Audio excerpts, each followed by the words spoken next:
1982లో municipal గురైంది. అప్పటి నుంచి మేము ఎస్ఆర్ఎస్గా మున్సిపల్ గురై ఇక్కడికి రావడం జరిగింది.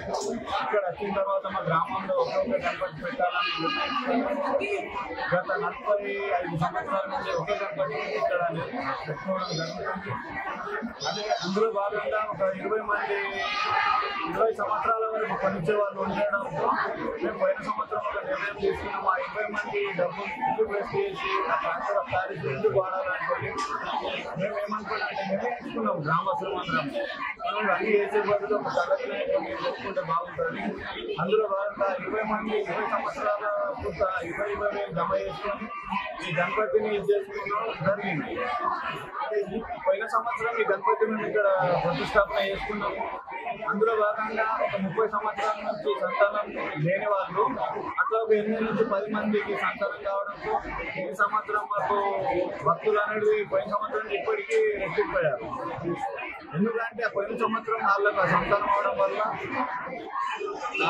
మునుపులు కట్టడం వల్ల కోరికలు తీరడం వలన ఈ సంవత్సరం మా వాళ్ళు అన్నదాత రూపంలో ముందుకు వచ్చి అన్నదానం చేయడం జరిగింది. అందులో భాగంగానే ఇప్పుడు మీరు అక్కడ చూస్తున్నారు మునుపులు ఈ సంవత్సరం పోయిన సంవత్సరం ఇప్పటికి 10 రెట్లు పెరిగింది. అంటే ఈ దేవుడి మీద నమ్మకంతో భక్తులు ఇక్కడ ఎక్కువ అవడం జరిగింది. మేము గత 42 సంవత్సరాల నుంచి ఏక గణపతిని నిలుపుకుంటున్నాము. గత 2 సంవత్సరాల నుండి కర్ర వినాయకుడిని మా ఊళ్ళో ప్రతిష్ఠించుకున్నాము. పోయిన సంవత్సరం కొంతమంది వచ్చారు. ఈ సంవత్సరం చాలా అందరికీ మొక్కులు నెరవేరడం వల్ల ఇక్కడ ఇరుపొరుగు రాష్ట్రాల నుంచి చాలా మంది వస్తున్నారు, జిల్లాల నుంచి వస్తున్నారు. ఇక్కడ మా గ్రామ ప్రజలు అందరికీ అవసరమయ్యేటట్టుగా అన్నదానము అన్ని ఫెసిలిటీస్ ఏర్పాటు చేశారు. చుట్టుప్రక్కల గ్రామాల నుంచి భజన కార్యక్రమానికి కూడా చాలా మంది వస్తున్నారు. ఇక్కడ అందరికీ మొక్కులు నెరవేరడం వలన అందరికీ చాలా సంతోషంగా ఉంది. శ్రీ గురుభ్యో నమః. హరి ఓం. వక్రతుండ మహాకాయ కోటి సూర్య సమప్రభ నిర్విఘ్నం గురుమేదేవ సర్వకార్యేషు సర్వదా. ఇప్పుడు మీరు చూస్తున్నటువంటిది అబ్దుల్లాపూర్ గ్రామం, లోకేశ్వరం మండలం, నిర్మల్ జిల్లా. ఇక్కడ మేము 2 సంవత్సరాలుగా మోక్ష కర్ర గణపతిని ఇక్కడ నవరాత్రి ఉత్సవాల్లో భాగంగా స్థాపితం చేసుకోవడం జరుగుతుంది. దాంట్లో ప్రప్రథమంగా ముందుగా మోక్ష గణపతి అనడానికి కారణం ఏంటి అంటే మోదుగ కర్ర, మోదుగ చెట్టు అనేటువంటిది ఎప్పుడూ శ్రేష్టమైనటువంటిది. దానికి మోక్ష కర్ర అనేటువంటి అటువంటి నామం కూడా ఉంది.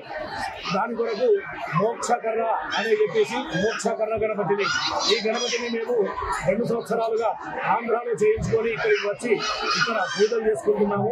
దాంట్లో మొదటి సంవత్సరంలో మాకు అందరి సహకారంతో ఇక్కడ అన్ని కార్యక్రమాలు, పోయిన సంవత్సరము ఇక్కడ ఒక్కరే అన్నదాతగా మొత్తం స్వీకరించి ఆయననే అన్నదానం చేశారు. ఈ సంవత్సరము పోయినసారి మురుగులు కట్టిన వారందరికీ 70% మందికి 70% మందికి అందరికీ మొక్కులు నెరవేరాయి. దాంట్లో అందుకని ఈ సంవత్సరం ఎక్కడెక్కడి నుంచో అన్ని జిల్లాల వారిగా ఇక్కడి నుంచే కాకుండా హైదరాబాద్, ఆంధ్ర వైపు నుంచి కూడా ఇక్కడికి వచ్చి స్వామివారిని దర్శించుకోవడం జరుగుతుంది. For more videos like this, subscribe Big TV channel.